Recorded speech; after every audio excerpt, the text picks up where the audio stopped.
The session started normally. Then your client hit a wall of despair, talking about a devastating loss, their voice breaking. You felt your own chest tighten, your eyes watered. And before you knew it, you weren't coaching anymore. You were drowning right alongside them. This is the moment we need to talk about because it will happen to you. And what you do next determines whether you can actually help your client.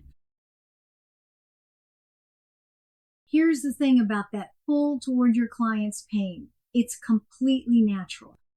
When someone shares something devastating, when the weight of their experience fills the space between you, your human instinct is to connect, to feel what they feel. But here's what I need you to understand. The moment you cross from witnessing their pain to experiencing it yourself, you've stopped being able to help them. That magnetic pull to merge with their emotion, that's the line you cannot cross. ICF puts it this way. The coach manages their own emotions in order to stay present with the client. Notice what that says. Managing your emotions isn't about suppressing them or pretending you don't have them. It's about staying grounded and resourced while you witness what your client is going through. It's the foundation of effective coaching presence. Because if you're not stable, you can't be the steady force they need. So here's the distinction that changes everything.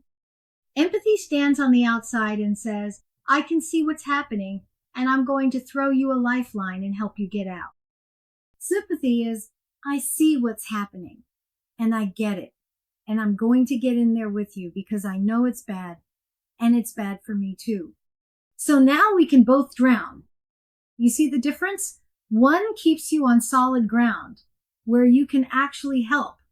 The other pulls you into the current with them. When you're in empathy, you remain connected and resourced. You acknowledge their reality without entering it. You offer support from a place of stability. You're committing to guide them towards solid ground. And here's the paradox that trips up so many coaches. Staying separate isn't cold. It's actually what allows you to truly support them. You become a stable force they can hold on to, an anchor in their storm. Sympathy starts the moment you begin merging with their emotional state rather than witnessing it. When you abandon your grounded position to join them in the struggle. When you start drowning together in the same negative emotions. And here's what happens. Both of you end up drowning. The session stalls. No one moves forward.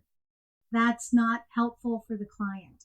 That's not managing your own emotions. That's losing your ability to coach, guide, or support. Let me be clear about this. You cannot help them if you're in their space. The moment you merge with their despair, you lose your ability to guide them out of it. Your effectiveness depends on maintaining separation. Now, this distinction gets misunderstood all the time. Empathy isn't emotional distance, it's conscious connection from a place of groundedness. You witness, acknowledge, and hold space for their experience while maintaining your own emotional center and resourcefulness. So, how do you know when you've crossed the line? You're matching their despair rather than witnessing it, feeling their pain as if it's your own. You're feeling overwhelmed yourself. Your body tenses, emotions flood in, and you struggle to think clearly. You've lost your grounding and stability. That steady foundation you need to coach from just crumbles beneath you. And the session goes nowhere. You're both in tears, both stuck, and no transformation is possible. Here's where coaches get tripped up. Many believe that feeling exactly what the client feels proves they're connected. In reality, it proves they've lost the ability to help. Others think empathy sounds cold or disconnected. It's actually the deepest form of presence. You're fully there, just not swept away. And some coaches don't even notice when they've shifted. The transition from empathy to sympathy can be subtle. Awareness is your first line of defense.